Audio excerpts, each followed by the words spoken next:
சட்டமன்ற கூட்டத்தொடர் முடிந்திருக்கு. என்ன மாதிரியான அரசியல் செய்யறாங்க? ரமேஷ் சொல்றாரு இந்து அறநிலையத்துறை அமைச்சர், யோகேஷ் தமிழ்ச்செல்வன் சொல்றாரு பத்திரப்பதிவுத்துறை அமைச்சர், பள்ளிக்கல்வித்துறை அமைச்சர் ராஜ்மோகனும் சொல்றாரு. ஐயா புஷி ஆனந்த் பேசுறேன். ஏன்னா புஷி ஆனந்த் வந்து இதுவரையிலும் பொது வாழ்க்கைக்கு பதவிக்கு இப்பதான் வந்திருக்கிறார். அதெல்லாம் வந்து நான் ஏத்துக்கிறேன். ஆதவ அர்ஜுனா சொல்றது வந்து நான் ஏத்துக்கிறேன். செங்கோட்டையனும் பேச வேண்டாம். விஜய் சாரும் வரி பாக்கி எல்லாம் கிளியர் பண்ணிட்டு பேசும். யார் மீது குறை இல்லையோ, யார் மீது நேர்மையா இருக்கிறீங்களோ அவங்க பேசுங்க. நீங்கள் தான் வந்து இந்த அதிகாரி தப்பு அந்த அதிகாரி தப்புன்னீங்க. அப்புறம் அந்த அதிகாரிலாம் உங்ககிட்ட வந்து அடிக்கடி பேசுகிறாங்க பார்க்குறாங்கன்னு செய்திகள் இருக்குது. யாருக்கு இதெல்லாம் பதில் சொல்லுங்க? விஜய் அண்ணாவுக்கு 108 கஷ்டம் எல்லாம் வந்துச்சு. ஆனால் 118க்கு கஷ்டப்பட்டார்ல. 4 வாட்டி போகும்போது 3 வாட்டி போகும்போது 118 வரல. இந்த கஷ்டத்தை சொல்லி கொடுத்த பயிற்சியாளர் யாரு? ஐயா கவர்னர். மறைச்சிட்டு பாதியை சொல்றீங்க. ரவி போயிட்டு இருப்பாப்புல 108 இல்ல நான் போறேன் 15 நாள் கழிச்சு வரேன் இருப்பாப்புல. உட்காந்தே இருக்க முடியாது. இவரு சிஎம்ஏ ஆயிருக்க முடியாது. 1 மாசம் சுத்தி இருப்பாரு. ரவி கண்டி இருந்திருந்தாரு. ஏதோ ஆண்டவனா பார்த்து உங்களுக்கு ரவி அனுப்பிச்சு விட்டுட்டு அரளைக்கார போட்டதுனால உங்க பொழப்பு ஓடுது. இதே RN ரவி இருந்திருந்தா தண்டனைக்கா எனக்கு தான்.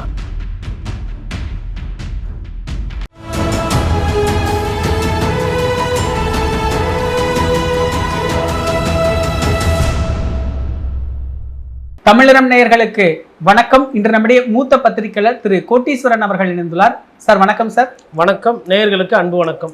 சட்டமன்ற கூட்டத்தொடர் முடிந்திருக்கு. இதுல நிறைய காரசாரமான விஷயங்கள்லாம் நம்ம பார்க்குறோம். ஆளுநர் உரையிலிருந்தே ஒரு கேள்வியா கேட்டிருந்தேன் சார். ஆளுநர் உரை ராஜதந்திரம், திமுக அரசு பண்ணாதான் நாங்கள் பண்ணிட்டோம் அப்படிங்கிறாங்க. வெள்ளை அறிக்கை 3 நாள் வெளியிட்டாங்க. அதுக்கு எதிர்த்து தங்கம் தென்னரசு எதிர்த்து கூட இல்லை, விமர்சித்து கூட தங்கம் தென்னரசு பதில் சொன்னார். அதுக்கு பதில் இல்லை. சட்டமன்ற கூட்டத்தொடரில் ஆதவ அர்ஜுனா சொல்றாரு குளத்தூர்ல ஸ்டாலின் தோத்துட்டாருன்னு. அங்கே வெளியே வந்தா ஒரு சதி கோட்பாடு, செந்தில் பாலாஜி தான் கரண்ட்டை கட் பண்ணாரு, அந்த மாதிரி திமுகவை சொல்லி ஒரு சதி கோட்பாடு ஒன்று பேசுறாரு. என்ன மாதிரியான அரசியல் செய்யறாங்க சார்? ரமேஷ் சொல்றாரு இந்து அறநிலையத்துறை அமைச்சர். உதாரணத்துக்கு யோகேஷ் தமிழ்ச்செல்வன் சொல்றாரு பத்திரப்பதிவுத்துறை அமைச்சர். அதே வார்த்தை வந்து பள்ளிக்கல்வித்துறை அமைச்சர் ராஜ்மோகனும் சொல்றாரு. அதெல்லாம் வந்து நான் ஏத்துக்கிறேன். ஏன்னா அவங்க அந்த துறையில் வந்துட்டு ஊழல் குறைக்கிறதுக்கு உண்டான சமிக்கைகள் என் கண்ணுக்கு தெரிகிறது. இப்போது ஸ்கூல்ஸுக்கெல்லாம் வந்துட்டு லஞ்சம் இல்லாமலே ரெனிவல் கொடுத்துருக்கிறதா சொல்கிறாங்க.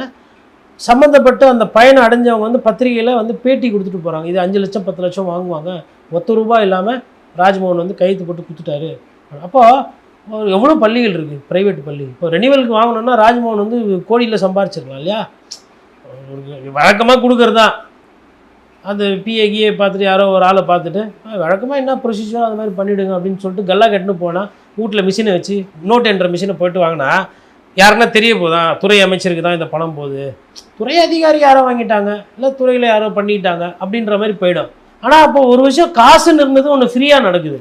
நான் ராஜ்மோகன் பேசலாம், நான் ஏற்றுக்கிறேன்.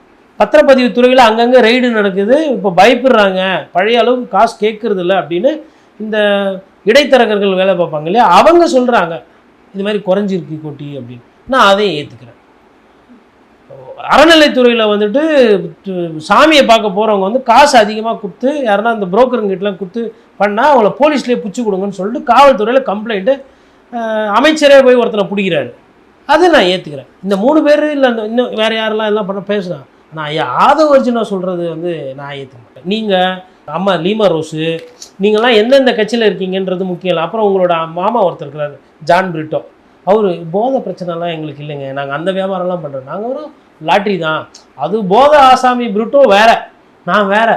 நான் ஒரு நாள் கேப்பு விட்டுனா நீங்கள் எல்லாம் என்ன தப்பாக நினச்சிக்கிட்டீங்க. நமக்கு போதை அதெல்லாம் இல்லை. எவ்வளோ டீசெண்டான மனிதர் பாருங்கள் சொல்லிட்டு நீங்கள் எதில் இருக்கீங்க? நான் பாஜகவில் இருக்கேன். உங்கள் குடும்பத்தில் யாருமே இந்த அரசியல் நீங்கள் பேசாதீங்க. நான் உங்களை ஒண்டி சொல்லலை. உங்கள் ஃபேமிலியில் இருக்கிறவங்களை அமலாக்கத்துறையால் தேடப்பட்டு அமலாக்கத்துறையால் விசாரணை வளையத்துக்கு உட்பட்ட வச்சு பண மோசடி, சீட்டிங்கு, லாட்ரி அதிகமாக விற்றீங்கன்னா வழக்கு இருக்குது. நீங்கள் வந்து ஊழல் லஞ்சம் எல்லாம் நீங்கள் பேசாதீங்க. பேசட்டும், மற்றவங்க பேசட்டும். அதே மாதிரி குறைந்தபட்சம் ஐயா செங்கோட்டையனும் பேச வேண்டாம். ஏன்னா அவர் மீதும் வந்து வாச்சாத்தி கேஸு ஒரு சில வழக்கு பழசெல்லாம் நிலுவையில் இருக்குது. யார் மீது குறை இல்லையோ, யார் மீது நேர்மையாக இருக்கிறீங்களோ அவங்க பேசுங்க. ஐயா ராஜ்மோகன் பேசிட்டோம், ஐயா புஷி ஆனந்த் பேசிட்டோம். ஏன்னா புஷி ஆனந்த் வந்து இதுவரையிலும் பொது வாழ்க்கைக்கு பதவிக்கு இப்போ தான் வந்திருக்கிறார். அவர் மீது வந்து இடம் அடங்கினாப்புல புஷி ஆனந்த் ரவுடி கட்ட பஞ்சாயத்து பண்ணி காசு வாங்கினார், ரவுடி மாமூல் கேட்டார், எதுவும் கிடையாது. சீட்டிங், 420, கான்ஸ்பிரசி, கிரிமினல் அஃபென்ஸ் எதுவும் கிடையாது. அப்போ ஐயா ஆனந்த் சொல்லணும், எங்கள் ஆட்சி வந்து தாவேக தலைவர் ஆட்சி வந்து தூய ஆட்சி, விஜய் சாரும் வரி பாக்கியெல்லாம் கிளியர் பண்ணிட்டு பேசும். அதனால் யார் பேசணுமோ அவங்க பேசுங்க. அதனால் ஆதவையா சொல்கிறார் இல்லைங்களா, இந்த அரசு வந்து லஞ்ச லாவணத்தெல்லாம் குறைக்க முயற்சி பண்ணுறது, குதிரை பேர் அரசியலே உங்கள் மீது தான் சந்தேகப்படுறாங்க நிறைய பேர். யாரை கேட்டாலும் உங்கள் பேர் தான் சொல்கிறாங்க. அண்ணன் திருமா சொல்கிறாரு ஆதவ பேசினார், சிபிஐயில் சொல்கிறாங்க ஆதவ பேசினார், மற்ற அதிமுகவில் இருக்கிறவங்களும் ஆதவ பேசினாங்கன்னு தான் சொல்கிறாங்க. குதிரை பேர் அரசியலை ஊக்குவிச்சுட்டு நீங்கள் என்ன பேசுகிறீங்க, என்ன நியாயத்தையும் நேர்மையும் ஊழலை ஒழிக்கிறதையும், எதுக்கு இதெல்லாம் பண்ணுறீங்க, ஏன் பண்ணுறீங்க, என்ன ஆதாயம் உங்களுக்கு, அதில் என்ன நோக்கம் சொல்லுவீங்களா? தாவே காட்சி எதுக்கு இருக்கணும், இப்படி குதிரை பேர் அரசியல் பண்ணிட்டு எதுக்கு இருக்கணும்?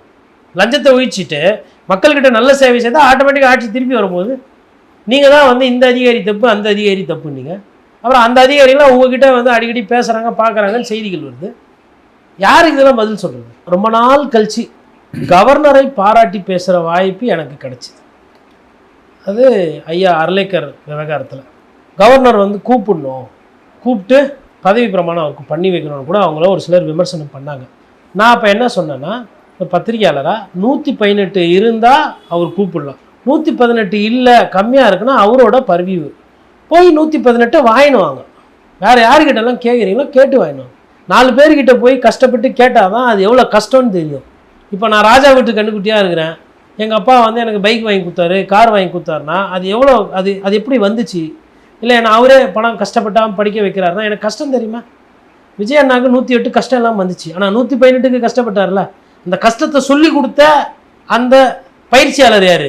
ஐயா கவர்னர் அர்லேக்கர். இல்லைன்னா 4 வாட்டி போகும்போது 3 வாட்டி போகும்போது 118 வரல, சாரிப்பா 114 தான் இருக்குது, சாரிப்பா 114லே அந்த அமமுக வந்து டவுட்டாக இருக்குது, குக்கருக்கு மேலே விசில் இருக்குதுன்றாங்க, ஆனால் விசிலுக்கு கீழே குக்கர் இருக்குதுன்றாங்க, அது என்னன்னு போய் பார்த்துனுவா அப்படின்லாம் திருப்பி அனுப்பிச்சிருந்தார். அப்போது அந்த 118 சீட்டு வாங்குறது எவ்வளோ கஷ்டன்றத அப்போ அந்த 3-4 வாட்டி போனார் பாருங்கள் கவர்னர் அலுவலகத்துக்கு, அப்போ தான் தெரியும். அப்போ சட்டம் என்ன சொல்லுதுன்றதை புரிய வச்சது ஐயா அர்லேக்கர். அதுக்குள்ள அர்லேக்கர் இப்படி பண்ணுறாரு, பாஜக வந்து விடும், சைடில் பூந்து விடும், நின்று விடும், சும்மா அதெல்லாம் நல்லா அரைச்சிங்களா? இப்போ என்ன ஆகிப்போச்சு, பாசிச பாஜக வந்து உள்ளே பூந்துச்சா? அவங்களும் இருக்கிற அட்ரஸ் தெரியாமல் அமைதியாகிறாங்க. ரைட்டா, ஒன்று முடிஞ்சு போச்சு. அதுக்கப்புறம் 2வது கவர்னரை பாராட்டுற விஷயம்னா அது நேற்று ஜென்டில்மேன் வந்தார். What is is book sir? Governor address. என்னையே கேட்கறதில்ல, இதுக்கு பேர் தான் கவர்னர் அட்ரஸா? இது என்ன ப்ரொசீஜர்? ஐயா நாங்கள் என்னன்னா வேணுமோ எழுதி கொடுப்போம், உங்களை பற்றியும் பேசுவோம், உங்கள் கொள்கைக்கெல்லாம் எதிராக அதில் இருக்கும், எங்களுக்கு பிடிச்ச தலைவர்கள் காமராஜர், அண்ணா, பெரியார்லாம் போட்டுக்குவோம், தமிழ்நாடு வந்து மத்திய அரசு அதான் உங்களை பதவி போட்ட அந்த கவர்மெண்ட்டு சரியில்லைன்னு 4 லைன் இருக்கும், அதையும் சேர்த்து படிக்கணும் ஐயா. எல்லா கவர்னரும் இப்படி தான் ஐயா படிப்பாங்க. ஓகே, நாட் குட் இன்ட்ரெஸ்டிங் அப்படி மனசில் நினச்சி சரி ஓகே படிக்கணும், அவ்வளோதானே. ஃபஸ்ட்டு போகிறேன், எனக்கு என்ன செய்வீங்க, உங்களுக்கு பிடிச்ச மாதிரி ஜனகணமான 2 வாட்டி போடுறோம், ஃபஸ்ட்லேயும் போடுவோம் ஸ்டார்டிங்கும் போடுவீங்க, கொஞ்சம் வண்டி நாங்கள் பதில் சொல்லிக்கணும், அதனால் நாங்கள் தமிழ்தாய் வாழ்த்து ஃபஸ்ட்டு போட்டுக்குவோம். ஆனால் சபாநாயகர்லாம் இருக்கிறாரு, சட்டமன்றம் ஆல்ரெடி விமர்சனம் ஆயிடுச்சு. ஓகே, ஒரு வாட்டி தமிழ்தாய் வாழ்த்து, 2 வாட்டி ஜனகணமான, சரி அதை வச்சு நான் ட்வீட்டு போட்டு நான் டெல்லியில் பேர் எடுத்துக்கிறேன், உங்களுக்கு இதை வச்சு நீங்கள் பேர் எடுத்துக்கோங்க, ஹாப்பி இன்று முதல் ஹாப்பின்னு போயிட்டார். இதில் என்ன ராஜதந்திரம் இருந்துச்சு? என்ன அப்படியே இப்போ கரண்ட் பிரச்சனைக்கு அவர் வழி சொல்லிட்டாரா? இல்லை கவர்னர் வந்து இந்த ஏடிஜிபி எல்லோண்டவோ இங்கே போடுங்க, அந்த டிஐஜி இங்கே எத்துனுவாங்க, இவங்களை தூக்கி விமன் போலீஸ் ஹெட்டாக போடுங்க, சிங்கப்பெண்ணை அப்படி சுற்றி விடுங்க, சட்டம் ஒழுங்கு பிரச்சனை, பாலியல் சீட்டெல்லாம் அப்படியே வந்துட்டு ராஜதந்திரத்துக்கு எதனா ஐடியா கொடுத்துட்டு போனாரா? வந்தார், கண்ணியமாக போயிட்டார் கவர்னர், அவ்வளோதானே. அதுக்கு எப்படி உங்களுக்கு பாயிண்ட் கொடுக்க முடியும்? அவர் கோல் வச்சா அவருக்கு தானே கோல். அது அவர் அரசியல் பண்ணி மட்டமான அரசியல் பண்ணல. இந்த சீசனில் வழக்கமாக மோசமாக அரசியல் பண்ணியிருந்த RN ரவி இல்லை, RN ரவியோட அர்லேக்கரை ஒப்பீடு பண்ணார். அவர் போக்கு வேறு, அவர் தன்மை. இதே RN ரவி இருந்திருந்தா தண்டனைக்கா எனக்கு தான் ரவி போயிட்டு இருப்பாப்புல. 108 இல்லை நான் போகிறேன் 15 நாள் கழிச்சு வரேன் இருப்பாப்புல. உக்காந்தே இருக்க முடியாது, இவர் சிஎம்ஏ ஆகிருக்க முடியாது.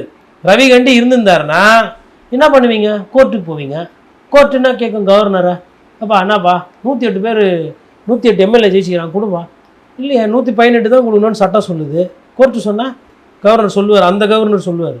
வைஸ் சான்சலர் பதவியே விட்டு கொடுக்க மாட்டார் அவர் எப்படி தெரியுமா பார்த்துருப்பாரு? ஓ பிஜேபியை தோக்கடிக்கிறீங்களா, இரு உங்களெல்லாம் இப்போ நான் வச்சு செய்கிறேன், எவ்வளோ எப்பா ஊட்டியில் ஒண்டி ஒரே ஒரு இடம் தானே பிஜேபி. அப்படி போட்டுக்கிறீங்களா? ஒரு மாதம் உங்களெல்லாம் சுத்த வர்றேன்.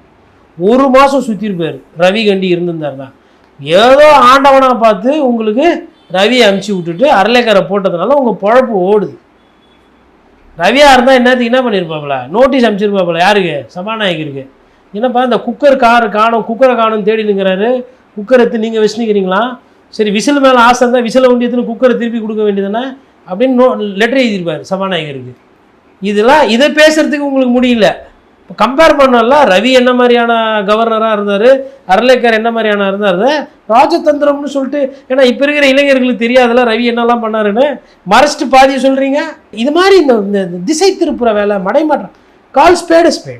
என்ன நடந்தது, இப்போ என்ன நடக்குது, அந்த ஆளுநர் நிலை என்ன, இந்த ஆளுநர் நிலை என்ன, அவர் ரவி யார், அரளைக்கர் யார், ஒப்பிட்டு பேசு. அப்போ தெரியும் ராஜதந்திரமா இல்லை ஹாப்பியாக ஜாலியாக 2 பேர் இருக்கீங்களான்னு. இதுதான் பார்வை. சரி, ஆட்சியெல்லாம் வந்துட்டீங்க, எல்லாம் முடிஞ்சிச்சு. கட்சியில் சேர வந்திருக்காங்க சாமி. கூப்பிட்டு எம்ஜிஆர் மாதிரி மோர் பால் ரோஸ் மில்க்லாம் கொடுத்து சோறு போட வேணாம். எம்ஜிஆர் சொல்லிக்கிறது வெளியில். எம்ஜிஆர் ராமாபுரத்தில் இப்படி தான் கேட்டுக்கு வெளியில் எல்லோரும் நிற்க வச்சுன்னு இருந்தாரா? 2 கேட்டு இருக்கும். அது ஏன்னா இன்றைக்கி ஜென்சிக்கெலாம் போய் பார்த்துருப்பாங்களான்னு தெரியாது. ஆனால் ஒன்றா எம்ஜிஆர் மாதிரி எம்ஜிஆரோட 10% வர முடியாது இவங்க. ஏன்றதையும் சொல்கிறேன். இந்த சைடு ஒரு கேட் இருக்கும். இந்த கேட்டில் வந்து பார்த்திங்கன்னா ஒரு மண் ரோடு மாதிரி போகும். அது அப்படியே நேராக போனால் பின்னாடி அந்த காது கேட்காதவங்க, காது பேசாதவங்களுக்கு ஒரு பள்ளிக்கூடம் இருக்குது. அதுக்கு ஏற்ற மாதிரி உட்காந்து சாப்பிட்றதுக்கு ஒரு பெரிய ஹால். அதாவது ஹால்னால் அது வந்து ஒரு ரூம் இது மாதிரி இருக்கும். ஹால் மாதிரி ரூமாக இருக்கும். அதில் உட்காந்து சாப்பிட்லாம். அந்த மாதிரி ஒரு வசதி. அதுக்கப்புறம் அந்த ரைட்டில் திரும்பினா அங்கே வந்து ஒரு ஃபவுண்டன் மாதிரி இருக்கும். அங்கே ஏதோ ஒரு சாமி சிலை ஒன்று இருக்கும். அது ஃபவுண்டன் மாதிரி இருக்கும். அதை சுற்றி அப்படி போனால் கீழே வீட்டுக்குள்ளே ஒரு பெரிய ஹால், மேலே ஃபஸ்ட் ஃப்ளோரில் ஒரு தலைவரோட இது. ஸோ ஒரு சிலர் வந்து இந்த ஹால் வரலாம் வருவாங்க. இந்த வீட்டுக்கு பின்னாடியுமே ஒரு ப்ரைவேட் கிச்சனு, அதில் ரொம்ப முக்கியமானவங்கெல்லாம் வந்து அங்கே உட்காந்து சாப்பிடுவாங்க. இல்லை ஒரு சிலர் வீட்டுக்குள்ளே உட்காந்து சாப்பிட்ற மாதிரி. அப்போது ராமாபுரம் தோட்டத்திலே இப்படி சொல்லுவாங்க, 2-3 இடத்துல சாப்பாடு போடுவாங்க. அது வந்து கட்சி அலுவலகமோ வீடோலாம் கிடையாது. ஸோ ஒரு தலைவரோட வீடு இப்படி இருந்தது. இதே அவரை பார்க்கணும் அப்படின்னா வரவங்க நேராக போய் சாப்பிட்டு போயினே இருக்கலாம், அது பிரச்சனை கிடையாது. அவரை பார்க்கணும், எம்ஜிஆர் அவர்களை பார்க்கணும், தலைவரை பார்க்கணுன்னா இந்த சைடு ஒரு கேட் இருக்கும். அந்த கேட்டு வந்து பூட்டியே இருக்கும். அந்த கேட்டில் நின்னா அது சீத்ரூ, அதாவது கம்பி இப்படி இருக்கும். ஒரு ஒரு ஒரு ஒரு 5 அடிக்கு இருக்கும். நீங்கள் ஆள் நின்னீங்கன்னா எவ்வளோ பேர் நிற்கிறாங்கன்னு இவரோட கேட்லேருந்து பார்த்தா அது தெரியும். இல்லை ஃபஸ்ட் ஃப்ளோர்லேருந்து பால்கனியில் பார்த்தாலும் தெரியும். இந்த சைடு மரம் இருக்கும், மறைச்சிக்கும். வரவங்க சாப்பிடலாம், போகலாம், கட்சிக்காரங்களை பார்க்கணும் அப்படின்னா வந்துட்டு போய்க்கலாம். இந்த சைடு கேட்டு தலைவரோட பார்வை இருக்கும், பார்க்கலாம் கொள்ளலாம். இப்படி இருந்துச்சு ராமாபுரம் தோட்டம். கோடம்பாக்கம் வீடு வந்து அந்தளவுக்கு ஃப்ரீயாக இருக்காது, ஏன்னா சின்னது. அதில் அவ்வளோ மூவ்மெண்ட்லாம் இருக்க மாட்டாங்க. அது போய் சிட்டியில் இருக்கும்போது ரெஸ்ட் எடுப்பார், கொள்வார். அது நேரம் தோட்டம் தான் அவர். அப்போ அதை பார்த்துட்டு அது வந்து அப்படியெல்லாம் பார்த்துட்டு அதேமாதிரி அதிமுக கட்சி ஆஃபீஸ் போனீங்கன்னாலும் கதவு போட்டு மூடி இருக்காது. எப்போ போனாலும் கதவு திறந்துதான் இருக்கும். சரி, இன்றைக்கி தான் வந்து அது 3வது கட்சியாக போச்சு, தோற்று போச்சு, கூட்டம் இல்லை, சேரலை. ஜெயலலிதா காலத்துலேயும் பூட்டியெல்லாம் வைக்கல, கட்சி கதவு திறந்துதான் இருக்கும். அண்ணா அறிவாலயம் ஆட்சி இப்போ தான் போச்சு. ஆட்சிக்கு முன்னாடியும் சரி, ஆட்சிக்கு இருக்கும்போதும் சரி, இல்லை இப்போ ஆட்சி போனதுக்கு பிறகும் சரி, கதவெல்லாம் மூடி இருக்காது. செக்யூரிட்டி நின்று என்னங்கன்னுவான், என்ன அப்படின்வாங்க. தலைவராக பார்க்க போகிறேன், ஏன் தெரியாதா என்ன அப்படின்வாங்க. யாருன்னே உண்மையிலே தெரியாது. இருந்தாலும் நான் திமுககாரன் தொண்டை, என்ன நிறுத்தத்துக்கு நீ யார், இந்த தோரணை, அந்த உரிமை அறிவாலயத்தில் பார்க்கலாம். இந்த காவல் நிலைய அதிகாரிகள்லாம் வந்து இந்த தேர்தல் எலெக்ஷன் திமுக ஜெயிக்கிற மாதிரி ஓட்டு வரும்போது இந்த போலீஸெல்லாம் வந்து வருவாங்க. அப்படி இந்த வேனத்துன்னு அறிவாலயத்துக்குள்ளே எங்கே வர, உள்ளெல்லாம் வரக்கூடாது, நீ காவல்துறை என்ன நான் பண்ணேங்க, இப்போ எதுக்கு வந்தீங்க, போ. 2 தேர்தலை நான் பார்த்துருக்கேன். ஒரு தேர்தலில் அது லைவ்லேயே வந்துச்சு. ஒரு தேர்தலில் எங்கள் கட்சி ஜெயிச்சிச்சு. இந்த இப்போ காவல்துறை பாதுகாப்பு, நாங்கள் தான் எங்கள் தலைவருக்கு பாதுகாப்பு. வராத, நேற்று வர நான் மதிக்கல, சட்டம் ஒழுங்கு காவல்துறைன்ட்டு நீ ஆளுகின்ற அரசுக்கு தானே இருந்தேன், நான் எதிர்கட்சி தானே, என்ன எதிரியாக தானே பார்த்தேன், இப்போ எதுக்கு வர 4-5 தொண்டர்கள் கேட்பாங்கங்க திமுகவில். அப்படியெல்லாம் தொண்டர்களை வச்சு இந்த கட்சி. எடுத்துக்காட்டு விஜயகாந்த், தேசிய முற்போக்கு திராவிட கழகம், கதவு திறந்துதான் இருக்கும். லக்கு திடீர்னு பார்த்தாருன்னா சிரிப்பார், டாட்டா காட்டுவார், ஏதோ கூப்பிடுவார், கையில் இருக்கிறது ஏதோ குத்து விடு, என்ன ஏதோ பிரச்சனை, காசு கொடுத்தா ஓரளவுக்கு அது பிரச்சனை கம்மியாகும். இப்படி பார்ப்பார், யாரோ ஒருத்தர் எம்எல்ஏ இல்லை மாவட்ட செயலாளர் காசு, அவர் ஒரு கும்பிடு வைப்பார், அந்த தொண்டை பெரிய கும்பிடா சிரிச்சுக்கிட்டு டாட்டா காட்டார், இவர் ஒரு கும்பிடா வைப்பார் விஜயகாந்த். அதெல்லாம் பார்க்கும்போது அவ்வளோ அழகாக இருக்கும். கட்சி தலைவர் இப்படி இருக்கிறாரு, தொண்டனோட நம்பிக்கை எப்படி பூர்த்தி செய்கிறாரு, அந்த தொண்டனுக்கும் விஜயகாந்துக்கும் எதிரில் இருக்கிற தொண்டனுக்கும் இருக்கிற அந்த பந்தம். முதலமைச்சர் கூட ஆகலை, ஆனால் கிங்கு குணத்தில் விஜயகாந்த் அவர். அப்புறம் கம்யூனிஸ்ட் கட்சி, நீங்கள் அங்கே பாலன் இல்லம் எடுத்துக்கிட்டாலும் சரி, இல்லை சிபிஐ ஆஃபீஸ் டி நகர், இல்லை நம்ம சிபிஎம் ஆஃபீஸ் நீங்கள் பெரம்பூர் போகிற வழியில் பண்ணலாம் போனீங்கன்னா சம்டைம்ஸ் வந்து சவுந்தரராஜன் உட்காந்துருப்பார், பெரிய தலைவர் தான் தொழில் இதில் ஏஐடியூசியில். போனோன்னா வாங்க தோழர், வணக்கம் தோழர், சாதாரணமாக பேசுவாங்க, பழகுவாங்க. அதே மாதிரி இவர் வீரபாண்டி, நான் மாநில தலைவர், மாநில செயலாளர், அதனால் எனக்கு வந்து பெரிய சோப்பா, நான் இப்படி கால் மேலே கால் போட்டு உட்காரதால எல்லாருக்கும் அதே சேர் தான், பிளாஸ்டிக் சேர் தான், எல்லாம் ஒன்று. உனக்கு வந்து சேவை செய்யறதுக்கு ஒரு பதவி கொடுத்துக்கிறாங்க, எனக்கும் பதவி கொடுத்துக்கிறாங்க. இன்னொரு உண்மையை சொல்லிட்டா, தலைமை பொறுப்பில் இருக்கிறவங்கள விட ஊழியருக்கு சம்டைம் சம்பளம் கூட இருக்கும் அந்த கட்சியில். இப்போ அவங்களுக்கு வந்து ஒரு 18,000 16,000 சம்பளம்னா, சாதாரணமாக இருக்கிறவங்களுக்கு 200 300 கூட இருக்கும். அந்த வருமானத்தை வச்சு தான் அவங்க வீட்டுக்கு எடுத்துகிட்டு போகிறாங்க. அதில் 250 சந்தா கட்டணும். யார் வேணால் வரலாம், யார் வேணால் போகலாம். ஆனால் யாருமே போக முடியாத இந்த கதவு மூடுறது, இந்த சினிமா தேட்டர் மாதிரியே 4 மணி ஷோ டிக்கெட்டுக்குதா, நீ ஏன் 3 மணிக்கெலாம் வந்த, போய் 3:50 வா, இந்த ஷோ விட்டவனை தான் கதவு திறப்பேன். 7 மணி ஷோ காரணம் உனக்குன்னா 5 மணிக்கு வேலை, போய் 7 மணிக்கு வா. அப்போ அந்த சினிமா தேட்டர்லாம் பார்த்தீங்கன்னா எப்படி வேணால் கதவு மூடுவாங்க, அப்புறம் ஷோ திறக்கும் போது திருப்பி திறந்து விடுவாங்க, திருப்பி மூடிடுவாங்க. இதே தான் அங்கே பனையூரில் நடக்குது. நீங்கள் வேணால் பாருங்கள். இதான் இப்போ நான் எல்லா கட்சி ஆஃபீஸும் பேசிட்டேனா, இப்போ அந்த கட்சி ஆஃபீஸ் பேசிட்டேனா, அப்போ மக்கள் நேயர்கள் பார்த்து தெரிஞ்சுக்கிட்டோம் பனையூர் எப்படி நடக்குது, மற்ற கட்சி அலுவலகங்கள் எப்படி இருக்குதுன்னு பார்த்துட்டோம். நிகழ்கால அரசியல் குறித்து பல தகவல்களை பகிர்ந்து கொண்டதுக்கு நன்றி. நன்றி. இதே போன்று நிகழ்கால அரசியலின் சாரம்சங்களை அரசியல் ஆளுமைகளின் நேர்காணல் வழியே தொடர்ந்து காண தமிழ் நிறம் வலையொலியை சப்ஸ்கிரைப் செய்யுங்கள். தங்களின் மேலான கருத்துக்களை கருத்துளை பெட்டியில் பதிவிடுங்கள். நன்றி, வணக்கம்.